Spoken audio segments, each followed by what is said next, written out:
नमस्कार। आज बड़े ही सौभाग्य की बात है कि आज हमारे चैनल में एक ऐसी विभूति साथ में है जो किसी किसी भी प्रकार के परिचय के मोहताज नहीं है। सर्वगुण संपन्न है। हर प्रकार की प्रतिभा इनके अंदर भरी हुई है। ये गीतकार हैं। इन्होंने मैथिली में, भोजपुरी में और संस्कृत में कई रचनाओं को गढ़ा है और गाया भी है। पिछले 24 वर्षों से इनके आकाशवाणी में भी कई गीत प्रकाशित होते रहे हैं। आप का एक वर्ल्ड रिकॉर्ड बना है गीत में, जिस गीत को पद्मश्री शारदा सिन्हा जी ने गाया था। आप एकमात्र पत्रकार जो कि पत्रकारिता में लोग धर्मनिरपेक्षता को सर्वश्रेष्ठ मानते हैं, उसमें आप धर्म को सर्वश्रेष्ठ मान के पत्रकारिता करते हैं। जी, हम स्वागत करते हैं आपका हमारे चैनल दिव्य रश्मि में। बहुत हर्ष का विषय है, आपने मुझे याद किया, बहुत आनंद आ रहा है। कहा जाए, दिव्य रश्मि भी धर्म पे ही समर्पित है जी, और अपने प्रारंभ के दिनों से लेकर आज तक सिर्फ हम लोग धर्म पे ही कार्य कर रहे हैं। बिल्कुल। लेकिन आज धर्म की बात जब करते हैं तो पता नहीं क्यों नेताओं को धर्म के नाम पे भिड़नी क्यों लग जाती है। बहुत बड़ा सवाल है, बहुत समयानुकूल आपने प्रश्न उठाया है। हमारे पूर्वजों ने मानव की जब सृष्टि हुई तो बड़ा सिस्टम दिया, कैसे जीना है, कैसे रहना है। तो पहले तो कहा कि मानव आपको दिखाई देना चाहिए, आप में मानवता होनी चाहिए। तो मनुष्य का लक्षण बताए कि आप में क्षमा, धृति, नमोस्तेयं, शौचमिंद्रिय निग्रह, धी विद्या, सत्यम, क्रोधो, दशकं धर्म लक्षण। मनुस्मृति में भगवान मनु कहते हैं कि क्षमा, धैर्य, दम, दम कहते हैं कि इंद्रिय वश में हो, अस्ते, छल, प्रपंच, चोरी, बेईमानी से मुक्त जीवन हो, शौच, पवित्रता। अब देखिए पवित्रता का कितना बड़ा कॉन्सेप्ट दिया हमारे पूर्वजों ने। कहा कि बाह्य शौच, आभ्यंतर शौच। बाहरी शौच 3 प्रकार का आप में होना चाहिए। 3 प्रकार का क्या शौच होगा? सबसे पहले बताया शरीर शुद्धि, स्नान करने की परंपरा हमारे यहाँ ब्राह्म मुहूर्त में है। व्यवहार शुद्धि, क्योंकि आप राजनीति की चर्चा किए हैं इसीलिए मैं पृष्ठभूमि थोड़ा सा कहना चाहूंगा, भूमिका। व्यवहार शुद्धि के लिए कहा गया है कि जब तक स्वार्थ का त्याग नहीं होगा तब तक व्यवहार की शुद्धि नहीं होगी। और ये कितना प्रामाणिक है इसका उदाहरण हर घर में वो माताएं हैं जो अपने पति के लिए खाना बनाती हैं, पुत्र के लिए खाना बनाती हैं। उनका आप देख लीजिए, कोई चीज लाके घर में रख दीजिए, सबको पहले दे करके ही वो ग्रहण करती है। इस पे रामायण में भी एक प्रसंग आता है जी, जब भरत जी ने राम से पूछा था कि कर कैसे लिया जाता है, तो जिसपे राम ने चर्चा की थी। जी, जी। लेकिन वर्तमान परिवेश में जो नेताओं का चरित्र है, उसी पर मैं कह रहा था, अधूरा रह गया बात। अस्ते शौच तो बता ही दिए, और तीसरा था बाह्य शौच में। तीसरा है कि धर्म संगत तरीके से उपार्जित किए हुए धन से जो अन्न का ग्रहण होगा उससे आहार की शुद्धि होगी। शुद्धता को त्याग दिया गया। और इंद्रिय निग्रह, इंद्रियों पर नियंत्रण हो, धी विद्या, बुद्धि विद्या, सत्य, अक्रोध, क्रोध नहीं करना। अब आ जाइए कि इतना तो लक्षण बता दिया और कहा कि इस लक्षण से युक्त होकर के बेटा तुमको क्या करना है धरती पर में? पुरुषार्थ का साधन करना। धर्म, अर्थ, काम, मोक्ष, 4 पुरुषार्थ दिया। अभी 4 पुरुषार्थ का साधन करने का गाइडेंस, एजुकेशन, गाइडेंस शिक्षा, मार्गदर्शन और नियंत्रण कौन करेगा? कहा धर्म नीति और राजनीति, दो नीति बनाई। धर्म नीति में धर्म और मोक्ष को दे दिया गया भाग कि धर्म क्षेत्र में जितने हो बाबू, अगुआ हो, नेता हो, आप हमारे जितने भी संत प्रवाचक ज्ञानी गुणी हैं उनको आप उस धर्म का नेता कह सकते हैं, उन्हीं को कहा गया धर्म का नेता। कहा कि तुम धर्म और मोक्ष का जिम्मा ले लो। राजनीति वालों को कहा कि तुम्हारे पास काम और अर्थ की व्यवस्था रहेगी। आज काम और अर्थ विकृत हो गया, राजनीति भी केंद्रित हो गई अर्थ पर और धर्म नीति भी केंद्रित हो गई अर्थ पर। पुरानिक काल से ले लीजिए, कहा गया है कि जो जब ब्रह्मज्ञानी हुए या महर्षि योगी याज्ञवल्क्य, तो ब्रह्मज्ञानी होने के बाद उन्होंने 100 शिक्षक तैयार किया। ब्रह्मज्ञान किस लिए तैयार किया? तैयार करने का एक ही उद्देश्य था कि विश्व भर में इस ब्रह्म ज्ञान का प्रसार हो। 100 तैयार किया। आज की तारीख में देख लीजिए आप, उसके बाद परंपरा बढ़ी। आज जो स्थिति है, धर्म क्षेत्र में जो लोग हैं वह भी हजारों हजार करोड़ के मालिक। परिव्राजक की परंपरा खत्म हो गई। हमारा शास्त्र कहता है कि वक्ता कौन होगा? वक्ता वही होगा जिसकी साधना होगी। साधना के लिए उसका साधन, सबसे बड़ा साधन क्या है? शरीर माध्यम खलु धर्म साधन। आज ये दुखद आश्चर्य है, हजारों करोड़ की प्रॉपर्टी के संत हैं। आपका ब्रेन का ऑपरेशन हो रहा है, आपके किडनी का ऑपरेशन हो रहा है, आप डेथ बेड पर जा रहे हैं, आप कोमा में जा रहे हैं। आखिर आपने किस तरह की साधना की? हमारे पूर्वजों ने कहा कि साधन, साधना, व्यवहार और अनुभव।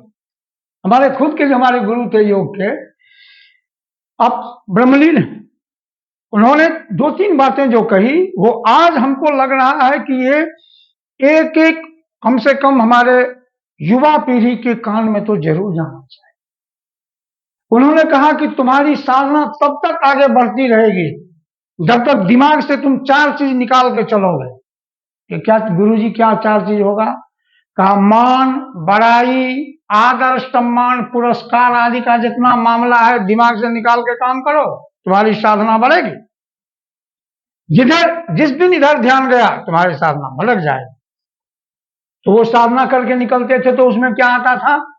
साधना में क्या है? क्योंकि धर्म नीति और अर्थ नीति को व्यवस्था करने के लिए कहा गया, इसीलिए यम नियम का पालन अनिवार्य माना गया। कहा कि जो नेता होगा, नेता वही होगा जो यम नियम के पालन करता होगा। यम क्या है? अहिंसा, सत्य, अस्तेय, ब्रह्मचर्य और परिग्रह। बात की यम नियम की जी जी जी जी जी। और जो भी यम नियम के साथ एक और बात है, कहा कि जो नेता जो बनेगा उसके लिए यम नियम से युक्त होना आवश्यक है। क्यों? कि उसको समदर्शन और मैत्री भाव में जीना एक नेता का चरित्र होता है। लेकिन वर्तमान समय में जितने भी आज के सो कॉल्ड नेता बने हुए हैं जी, उन्हें सिर्फ अपना परिवार दिखता है। वर्तमान प्रधानमंत्री जी ने कहा कि पूरा भारत ही मेरा परिवार है। बिल्कुल। लेकिन जब टिकट बंटवारे की बात आती है तो नेताओं का परिवार उन्हें पहले दिखता है। तो इन सभी के चाल और चरित्र में इतना अंतर है, जबकि हमारे ऋषियों ने जो परिकल्पना की थी उससे तो बिल्कुल अलग है। तो उसका देखिए, एक बात आप मान के चलिए कि दूरदृष्टि की आजकल चर्चा नहीं होती है।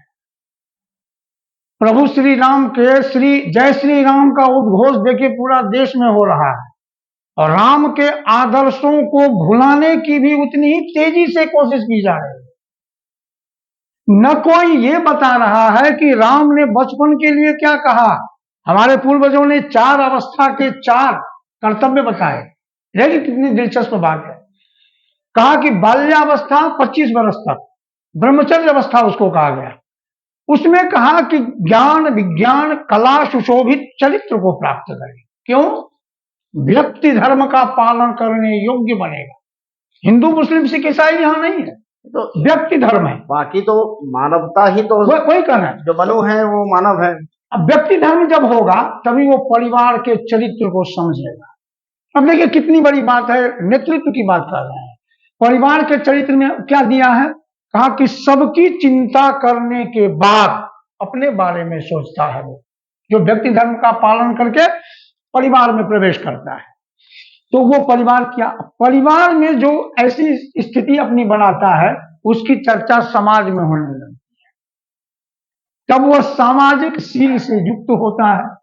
और कहा कि जो सामाजिक सील से युक्त होगा, ये 3 सीढ़ी चल के वही नेतृत्वकर्ता कुशल होगा। आज की स्थिति जो है उसको ये आप कह सकते हैं कि जाने अनजाने, हम ये नहीं कर सकते हैं अनजाने में क्या है, जाने अनजाने मुख्यमंत्री से भी गलती हो रही है, प्रधानमंत्री से भी गलती हो रही है। वो किस कारण हो रही है वो तो दुनिया समझ रही है, हमको कहने का जरूरत नहीं है। लेकिन अब जब हम अपने जीवन से एक बात आपको कह रहे हैं, हम जब यम नियम की बात किए, यम है अहिंसा सत्य अस्तेय ब्रह्मचर्य और परिग्रह। नियम है शौच संतोष तप स्वाध्याय ईश्वर प्रणिधान। हम बाह्य शौच सिर्फ आपको कहे, आप नेता में खोजिए कितने नेता में है। दुर्भाग्य ये है कि हर चीज के लिए संविधान में कानून का प्रावधान है, लेकिन जीवन को 100 वर्ष तक जीने के लिए जो नियम कानून हमारे पूर्वजों ने बनाया, नेता बनने के लिए नियम बनाया, महात्मा बनने के लिए नियम बनाया, प्रवाचक बनने के लिए नियम बनाया, पुजारी बनने के लिए नियम बनाया, अब हर नियम से सब ऊपर है, अब किसी को नियम से कोई लेना देना नहीं है। तो इस स्थिति में यही कहता है शास्त्र, तो यही कहता है कि अनिष्टकारक परिणाम के लिए आप तैयार हो, मजाक अधिक दिनों तक नहीं चलता।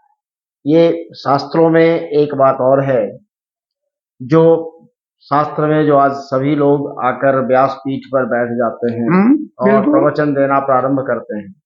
पहला तो गलतियां हैं कि भागवत में कहा गया कि स्त्री शरीर में व्यासपीठ पे बैठना वर्जित है। बिल्कुल। लेकिन आज देखिए टीवी की चकाचौंध में लोग स्त्रियां सबसे आगे आ जाती हैं। जो कथावाचक हैं वो भी भागवत नहीं जानते हैं और भागवत की कथा करते हैं। बिल्कुल कर रहे हैं। भागवत के चरित्र को नहीं जानते, बिल्कुल एकदम नहीं जानते हैं। भगवान राम की बात आपने की, अभी मैंने चर्चा की आपको। अब देखिए भागवत की आपने चर्चा कर दी।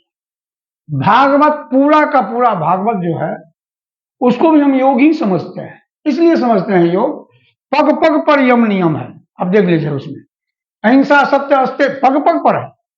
उतना ही नहीं है, गीता में भक्ति की चर्चा है, नवधा भक्ति की चर्चा पर्याप्त है। भक्ति का ही पुराण उसको कहा गया है, श्रीमद् भागवत। अब भक्ति में आप देख लीजिए भक्ति है क्या चीज, तो वेद में आया है कि 3 ही कांड हमारे जीवन में चलता है, कर्मकांड कर्म यज्ञ, उपासना कांड उपासना यज्ञ और ज्ञान कांड ज्ञान यज्ञ। भक्ति उपासना यज्ञ का एक अभ्यास है, एक साधना है। अच्छा, उपासना में क्या है, भक्ति के साथ प्रेम लगा हुआ है, इसीलिए कहीं कहीं प्रेमा भक्ति शब्द का भी आप चर्चा सुनेंगे। प्रेम भी है भक्ति भी है। तो अब ये देख लीजिए कि जो व्यासपीठ पर बैठा हुआ है, क्या उसके जीवन में वो श्रवण है, क्या उसके जीवन में वो कीर्तन है? वो तभी आ सकता है कि जब वह यम नियम से गुजरेगा, खुद छल प्रपंच चोरी बेईमानी से मुक्त रहेगा। सबसे पहले तो शरीर उसका शुद्ध रहे, बलिष्ठ रहे। तो ये इसका अभाव आपको दिखेगा। कोई अपने व्यासपीठ पर बैठाने वाले, हम तो आयोजक से कहते हैं, हम ये आयोजक से कहते हैं, पटना में अरबों रुपया डूब गया उस प्रवचन के चक्कर में। कोई हिसाब मांगे तो आध्यात्मिक सत्संग समिति से, आपने अरबों रुपया खर्च करके, जो करोड़ों खर्च करके प्रवचन कराया कॉरपोरेट बड़े बड़े प्रवाचकों को, उसका रिटर्न आप किस रूप में देखते हैं? कोई नहीं पूछेगा। महावीर मंदिर का देख लीजिए, हॉस्पिटल चल रहा है, वात्सल्य हॉस्पिटल चल रहा है, बहुत चीज चल रहा है, राम रसोई चल रहा है, अयोध्या में खाना मिल रहा है लोगों को, लेकिन हनुमान जी के लिए जीरो हो रहा है काम। जिनके तो ऊपर इसकी कोई चर्चा भी नहीं कर रहा। हनुमान जी के लिए क्या जीरो हम क्यों कहे? आप सवाल कर सकते हैं। जी जी, वो तो एक्चुअली आप हनुमान सवाल इसलिए, आप सवाल यदि आप जानना चाहते हैं तो सुन जरूर लीजिए इसको। हम्म, हनुमान जी जो चिरंजीवी हैं, जिसको हम लोग कहते हैं हनुमान जी आज भी हमारे आपके बीच में है, तो चिरंजीवी होने का उनका रहस्य क्या है? योग साधना। योग साधना था उनका। हमारे गुरु ने मुझे बताया, आज तक मुझे वो ठीक से मालूम नहीं है कि गुरु जी ने जो बताया वो छंद किस शास्त्र का है, लेकिन मैंने अभ्यास किया उसका, मुझे कुछ फायदा भी हुआ। आप लोग भी महसूस कर रहे होंगे कुछ फायदा उसका। वो क्या है? हमारे गुरु जी कहे कि हनुमान जी की ये साधना थी, इसी से वो चिरंजीवी हुए। वो पूरा सांसे को जीत लिए थे। हम के कौन सांस? तो कहे कि हम लोग जो सांस अंदर लेते हैं उसकी लंबाई आप नाक से नाप लीजिए तो 16 अंगुल नाभि तक पहुंचता है। तो अंदर में 16 अंगुल श्वास लेते हैं, और बाहर जब ये सांस निकलता है तो 4 4 8 4 12 अंगुल बाहर निकलता है। तो बाहर निकलने वाले वायु को रोकना, नियंत्रित करना, ये हनुमान जी की साधना थी। तो ये जैसे जैसे एक एक अंगुल श्वास साधना से कमती होता जाता है, वैसे वैसे सिद्धियां जीवन में आती जाती। तो हमको सुनाए कि वो सिद्धियां क्या है। आप हनुमान जी में देख लीजिए, एक अंगुल कृति न्यूने प्राण निष्कामते मता आनंदस्तु द्वितीयस्तु कवि शक्ति तृतीय के वाचा शुद्धि चतुर्थे च दूर दृष्टिस्तु पंचमे षष्टित्व आकाश गमने चंद्र वेगश्च सप्तमा अष्टमे अष्ट सिद्धि स्यात् नवमे निधियो नवा दशमे दश मूर्ति स्यात् छाया न्यून एकादश। और छाया न्यून करके हनुमान जी चिरंजीवी हो गए। शुद्ध हृदय से उनको याद कीजिए, आपको लगेगा सामने में सुन रहे हैं। तो हमारे गुरु जी कहे कि लेकिन आपको मैं आज्ञा देता हूं कि 5 ही सोपान तक आप आज के देश काल परिस्थिति के अनुसार साधना कीजिएगा, आजीवन। अच्छी साधना नहीं कीजिएगा। हम क्यों गुरु जी? क्या पैसा रहेगा, टिकट कटा लीजिएगा, एरोप्लेन में बैठ जाइएगा, उड़ जाइएगा। अब तो आकाश घूमने का है, उससे भी तेज जाना हो चंद्र वेग के लिए तो रॉकेट में बैठ जाइए, वो भी धरती पर बन गया है। लेकिन दूरदृष्टि तक की आवश्यकता हमारे समाज के बच्चों को है, युवाओं को है, गृहस्थों को है, सबको है। तो हम उस लाइन पर में चल दिए, अपना चलते जा रहे हैं। आप योग की शिक्षा भी देते हैं जी। योग दिवस 14 से लगातार मनाई जा रही है भारत में। इस बार भी 21 मई से 21 जून तक योग दिवस होगा। इस बार थीम में भारत सरकार ने दिया है वसुधैव कुटुंबकम का थीम। वसुधैव कुटुंबकम उपनिषद का ध्येयवाक्य है, उपनिषद से आया है। तो एक तरफ वसुधैव कुटुंबकम, दूसरी तरफ योग, क्या सामंजस्य है दोनों के बीच में? बहुत अच्छा सवाल है आपका। वसुधैव कुटुंबकम उपनिषद का ध्येय वाक्य है, किंतु इसको श्लोकबद्ध किया नारायण पंडित ने हितोपदेश में। अयंग निजम परो बेति गणनांग लघुचेतसाम उदार चरितानां तु वसुधैव कुटुंबकम। ये अपना है वो पराया है, ऐसा संकुचित दृष्टि वाले सोचते हैं। जो उदार होता है उसका कुटुंब पूरा विश्व है। किंतु विश्व बंधुत्व की भावना को पुख्ता करने वाले वाक्य ऋग्वेद में सबसे पहले कहा है, और वो वाक्य है विश्वं पुष्टं ग्रामे अस्मिन्नाथ। हमारे ऋषियों ने कहा वेद के कि हमारे विश्व ग्राम के सभी नागरिक स्वस्थ और हृष्ट पुष्ट हो।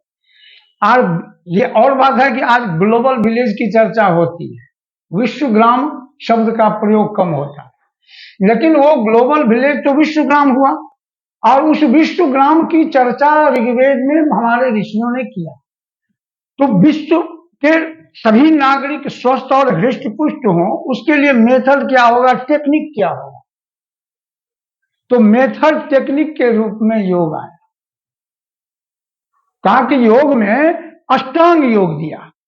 यम, नियम, आसन, प्राणायाम, प्रत्याहार, धारणा, ध्यान, समाधि, 8 अंग। आठों का पालन सबके लिए विहित किया गया कि आठों का यदि पालन करेगा तो स्वतः आदमी स्वस्थ भी रहेगा, हृष्ट पुष्ट रहेगा, और 100 वर्ष तक का जो भगवान का दिया हुआ ये जीवन है वो बिना दवा खाए हुए उसका आराम से गुजर जाएगा। आज देख लीजिए, जो योग विमुख होने का ही ये कारण है कि इतनी बीमारियां बढ़ रही है। आयुर्वेद में भी आप देखेंगे, बाद में आयुर्वेद का आविष्कार हुआ, योग तो पहले आया, श्रुति से पहले से ही योग है, सीधे सीधे योगीश्वर से आया, योगेश्वर से आया, इसीलिए सबसे पहला चीज है ये। आयुर्वेद का शास्त्र जब आया उसमें भी 2 चैप्टर पहले इसी के लिए चर्चा किया गया कि स्वस्थ रहिए, तंदुरुस्त रहिए, बीमार मत पड़िए। अब बीमार पड़ने का कारण बताया आयुर्वेद का, क्या? प्रज्ञा परा। प्रज्ञा कौन सी प्रज्ञा? कैसे जीना चाहिए, कैसे रहना चाहिए, कैसे मिश्रा जी से वार्ताव करना चाहिए, कैसे आस पड़ोस से वार्ताव करना चाहिए, कैसे व्यवहार रखना चाहिए। ये जो प्रज्ञा है उसके अपराध कर दिए। जो करना चाहिए, जैसा व्यवहार करना चाहिए मैंने किया नहीं, जैसा आचरण करना चाहिए मैंने किया नहीं, तो पड़ गया बीमार। तो योग जो है वो योग का, जैसे योग का मतलब जोड़ना हुआ, तो वो यम नियम जो आपको कहे, आप कल्पना कीजिए आज जितना भी समाज में अपराध हो रहा है, हमारे गुरु जी कहते थे राजा दुखी प्रजा दुखी जोगी के दुख दूना, वह भी जो जोगी जंगल का वासी वह भी दुखिया पाया, और वह भी दुखिया पाया जिसने सृष्टि रचाया। तो ये कितना सत्य है कि जो सारा सब कुछ दुखमय है, दुख तो सबको है, लेकिन स्थिति क्या है कि आज कष्ट होता है इस बात को देख के कि हमारा बच्चा जिसका कर्तव्य दिया गया ज्ञान विज्ञान कला सुशोभित जीवन प्राप्त करना, वो बच्चे किस दिशा में जा रहे हैं, कौन सा संस्कृति अपना रहे हैं, कौन सा ज्ञान हासिल कर रहे हैं, इसकी चेतना कम होती जा रही है, दिन दिन क्षीण होती जा रही है। युवा है तो कहा कि जो युवा शक्ति जो है, आप देख लीजिए युवा शक्ति का स्वतंत्रता संग्राम में युवा शक्ति ही देश को आजाद किया है, और 16 से 25 वर्ष के युवा जो थे वो 16 से 25 वर्ष के युवावस्था को जीवन का स्वर्ण काल कहा गया। अब वह स्वर्ण काल में योग वाशिष्ठ में राम जी भी कहते हैं कि काम क्रोध लोभ मोह मद असूया, ये 6 दुर्गुण को जिस युवा ने जीता वही अपने लक्ष्य को साध करके मनोनुकूल सफलता प्राप्त करेगा। आज यदि हमारे प्रधानमंत्री द्वारा घोषित युवा भारत में आप इस 6 दुर्गुणों पर काबू करने वाला शरीर से बलिष्ठ और मन से बलिष्ठ युवा को खोजिएगा तो बहुत कम युवा निकलेंगे। तो मेरे जैसा जोगी दुखी क्यों हो जाता है, राजा दुखी प्रजा दुखी कहे, हम उसके लिए भी दुखी हो जाते हैं जो अपराध करके जेल में चला गया, छोटा बच्चा है, घर में पत्नी जवान है, हम उसके लिए भी दुखी होते हैं कि जबरदस्ती तो वो गलती नहीं किया, अपराध कैसे किया, हम उसको ज्ञान नहीं दे पाए, समय से अपराध कर लिया। तो आज जरूरी है इमोशनल होने की, संवेदनशील होने की, और संवेदनशील यदि नेता होंगे तो समाज बदलेगा। संवेदनशीलता नेता में आज एक दिवा स्वप्न जैसी बात है, कोई समझ ही नहीं सकता इसको। संवेदना बोल सकते हैं, वो संवेदना में जी नहीं सकते। आज स्थिति ये हो गई है, क्योंकि जहां अर्थ है वहां पर में त्याग नहीं है, वहां सेवा नहीं है, वहां सात्विक गुण प्रधान स्थिति नहीं है। आज सात्विक गुण प्रधान स्थिति, सात्विक गुण की प्रधानता कितनी क्षीण है उसका उदाहरण आप हमसे ले सकते हैं।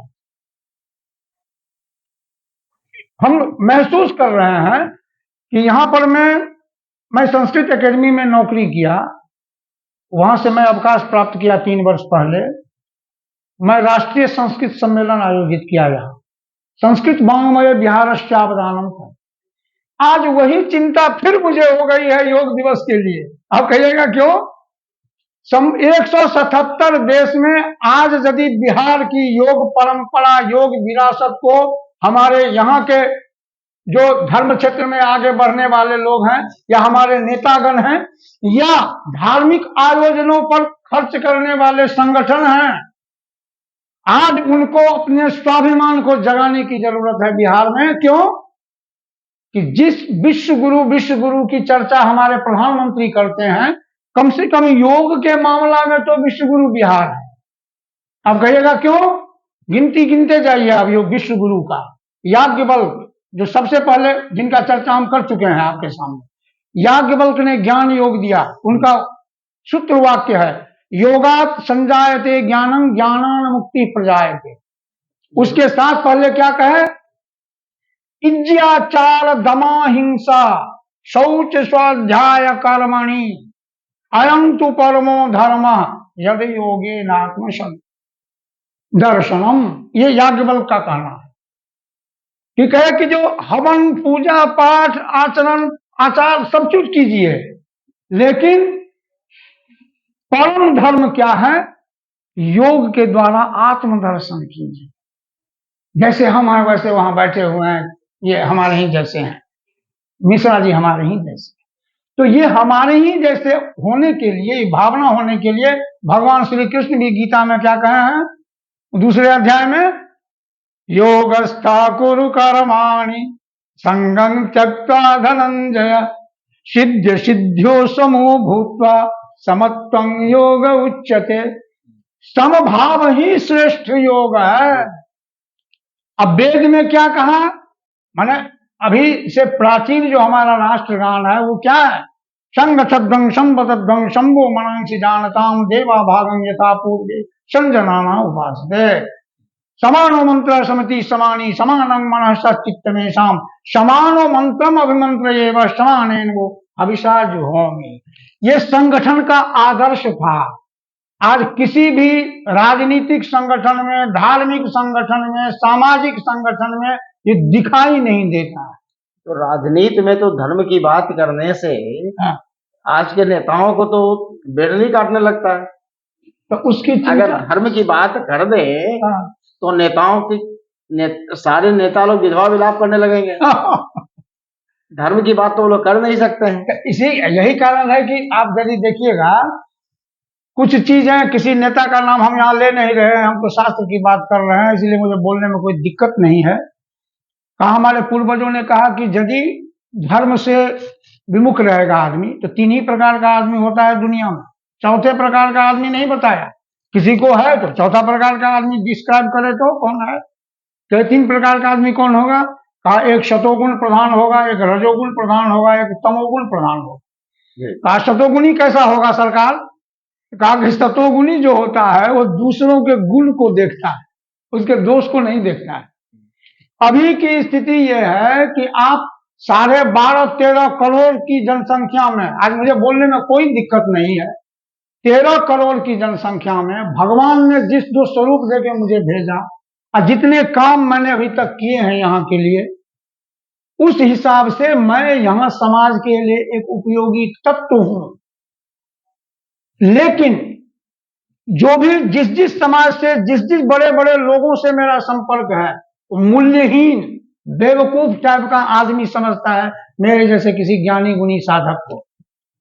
स्थिति क्या होगी कि जो वास्तव में त्याग करके, तपस्या करके अपने जीवन को जला जला के कुछ हासिल किया है लोगों को देने के लिए, उसका लाभ से समाज वंचित हो रहा है। हम नहीं वंचित हो रहा है, हमारी कोई प्रॉब्लम नहीं है।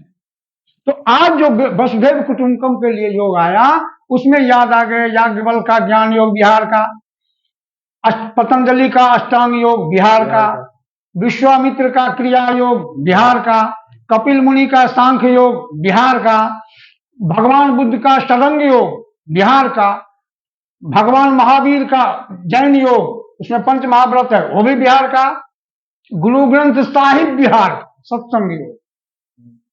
इतने विश्व गुरुओं के बावजूद अरबों का योगा का मार्केट है पूरी दुनिया में, बिहार कहीं नहीं है। और यदि कोई एक अपनी परंपरा को लेकर चल रहा है तो साहब तो कहते हैं हमको, हमसे सभी परहेज कर रहे हैं। और मैंने सोच लिया है, मेरा जो इस बार का फोकस है, मैंने जो कंसेप्ट तैयार किया है, वो नई शिक्षा नीति में आप देखे होंगे 2 बात युवाओं के लिए कहा गया। क्या कहा गया? या हम गए थे अंतर्राष्ट्रीय सम्मेलन किए थे योगी आदित्यनाथ जी गोरखपुर विश्वविद्यालय में। वहां पर मैं नाथ पंथ के वैश्विक प्रदाय पर विश्व सम्मेलन में मुझे आमंत्रित किया गया हठयोग पर रिसर्च पेपर पढ़ने के लिए, और मैं गया था। वहां पर यूजीसी के चेयरमैन उसकी अध्यक्षता कर रहे थे, विश्वविद्यालय अनुदान आयोग के अध्यक्ष। उन्होंने कहा कि नई शिक्षा नीति में युवाओं के लिए 2 बातें कही गई है कि जो इस कॉलेज और विश्वविद्यालय के छात्र हैं उनमें ग्लोबल सिटीजनशिप, वैश्विक नागरिकता का बोध उसमें विकसित किया जाए, ऐसी उनकी शिक्षा दी जाए। और दूसरी बात कही कि कॉलेज और विश्वविद्यालय के छात्रों को पाठ्यक्रम के अतिरिक्त सामाजिक दायित्व का भी चेतना जगाया जाए। तो हम जो वसुधैव कुटुंबकम के योग को लिए हैं, उसमें मेरा विश्वास है कि अपने बिहार के जितने भी विश्व गुरुओं की मैंने चर्चा की, उसी परंपरा में मैं साधक हूं, यथासंभव मैं साधना हूं। तो उसके आधार पर मैंने युवाओं के लिए एक पावर प्रोग्राम मैंने बनाया है, बेटियों के लिए मैंने पावर प्रोग्राम बनाया है। बेटियों के 12 से 18 वर्ष की बेटियां यदि योग अभ्यास से अपने को फिट कर ले, शरीर से, मन से और भावना से, उस पर अत्याचार हो नहीं सकता जीते जी। लेकिन आज वो विद्या हमारी जो है वो लुप्त प्राय, ये कह सकते हैं कि सारे विश्व गुरुओं की विद्या लुप्त प्राय है। यहाँ क्या है, बाहर से कोई आया, कोई अपना कोई टेक्निक लगाया, उसका ऑफिस खुल गया, वो अपना काम कर रहा है। फिर कोई दूसरा आया, उसका ऑफिस खुल गया, वो काम कर रहा है। आपको ये आश्चर्य नहीं लगता कि नीति शास्त्र, धर्मशास्त्र, ज्ञान में भारत का कोई सानी नहीं है, कभी नहीं रहा। लेकिन हमारे पास मनुस्मृति जैसे महान ग्रंथ है, मानव शास्त्र का नाम है, बृहस्पति संहिता है जी, नारद संहिता है, इतने बड़े बड़े राजनीति के पुस्तकें पढ़ी हुई है, आचार्य चाणक्य का अर्थशास्त्र पढ़ा हुआ है। उसके बावजूद हम लोग सारे नियम, कायदे, कानून उन दुष्ट विदेशियों से लेते हैं जिनके पास खुद का ज्ञान कुछ नहीं है। वही तो, जो बंदरों को आज भी अपना बाप कहते हैं, जिनको तो पता ही नहीं डेवलपमेंट की थ्योरी क्या है। हाँ। वैसे डेवलपमेंट वालों से हम लोग नकल करते हैं। अच्छा, एक चीज देखिए, अब नारी का भी कुछ चर्चा कर रहे थे आप, इसमें वसुधैव कुटुंबकम का जो आप बेसिक लीजिएगा तो इसका आधार यदि खोजिएगा तो मातृशक्ति पर जाता है। अभी 9 दिन के बाद नवरात्र शुरू हो रहा है जी। लेकिन आज इसको प्रचारित करने की जरूरत है कि दुर्गा पूजा जो है 16 आना योग साधना का पूजा है। कहिएगा क्यों? श्रीमद् देवी भागवत के आप 7वें स्कंध में चले जाइए, 32वें अध्याय के पास वहां हिमालय ऋषि और देवी का संवाद है। वो संवाद किस बात पर में है कि तारकासुर के त्रास से जब त्रस्त थी पूरी दुनिया, तो उनके मरने का एक ही उपाय था कि शंकर के औरस पुत्र के हाथों मारे जाएंगे। शंकर जी चले गए तपस्या में, अब उनका तपस्या कोई भंग नहीं करेगा, शादी नहीं करेंगे, बेटा नहीं होगा, मारेगा कौन? तो तारकासुर एकदम एक छत्र राज कर रहा था। सभी देवी देवता गए माता जी के शरण में। माता जी ने वचन दिया कि मैं पार्वती के हिमालय ऋषि के घर में जन्म लूंगी। इसके बाद हिमालय ऋषि उनसे विनती किए कि हमको अपना रूप बताइए। तो रूप क्या बताती हैं माता जी? कही कि मेरा 3 ही रूप है। स्वर्ग में मैं स्वर्ग लक्ष्मी हूं, मर्त भुवन में गृह लक्ष्मी हूं गृहस्थ के घर में, और पाताल में नाग लक्ष्मी हूं। तो यहां जो गृहस्थ के घर में गृह लक्ष्मी की बात कही गई है, उसी गृहस्थ लक्ष्मी के भावना से भारतीय सभ्यता का ये मूल मंत्र बनाया गया और मानव शास्त्र में दिया गया मनु द्वारा, भगवान मनु द्वारा, यत्र नार्यस्तु पूजन्ते रमन्ते तत्र देवता यत्रैतास्तु न पूज्यन्ते सर्वास तत्र अफला क्रिया। कहा कि जहां उसका आदर सम्मान नहीं है उस घर में सब कार्य विफल हो जाए, यह भी कहा। तो आज जो है दुर्गा पूजा आ रहा है, तो दुर्गा पूजा में शक्ति उपासना का सबसे बड़ा ये चीज है कि ऐसी उपासना करें कि आप सतोगुण प्रधान आपका जीवन बने। दूसरों के गुण को देखिएगा। आज मेरा ज्ञान गुण धर्म का कोई मूल्यांकन नहीं है, कोई दृष्टि किसी की नहीं है, और जिसकी दृष्टि है वो नजर चुरा रहा है, तभी नहीं इसका फायदा किसी को नहीं हो रहा है। नहीं तो मैंने योग एवं नैतिक शिक्षा किताब लिखी है, एक आध्यात्मिक सत्संग समिति ने छापा, 1 लाख पुस्तक वो बांटे भी, लेकिन उसमें जो नैतिक शिक्षा का पाठ है वो आज तक बच्चों के बीच गया नहीं। टीचर स्कूल में वो कल्चर है नहीं, तो जब वो कल्चर ही नहीं है पढ़ाई में तो बच्चों को कैसे वो ज्ञान। बहुत बहुत आभार आपका, आपने अपना कीमती समय दिया।